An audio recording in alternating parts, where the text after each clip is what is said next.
Good afternoon সবাইকে, শুভ দুপুর।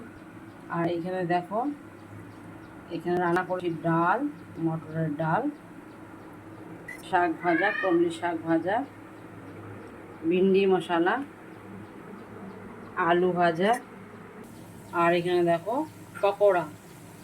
ঠিক আছে, এটা হলো আলু, পেঁয়াজ, পাতাকপি, কাঁচা লঙ্কা, বেসন, সুজি দিয়ে পকোড়া করছি, বড়া। ঠিক আছে, আর এখানে দেখো ব্যাটারটা মেখেও রেখেছি আমি। এই দেখো, গরম গরম মুচমুচ, খেতে খুব সুন্দর লাগে। চলো সঙ্গে ভাতটাও দেখিয়ে দিই। এই দেখো ভাত। ঠিক আছে, আজকে দুপুরের লাঞ্চ এগুলোই হবে। এই সব সামান্য একটু সামগ্রী। এই যে দেখো, তাহলে রাখি, পরের ভিডিওতে আবার আসছি। Tata, bye bye. ভালো লাগলে কমেন্ট, লাইক, শেয়ার করে দিই। ঠিক আছে, এই দেখো সুন্দর ভিন্ডি মশলা, খেতে কিন্তু খুব সুন্দর হয়েছে।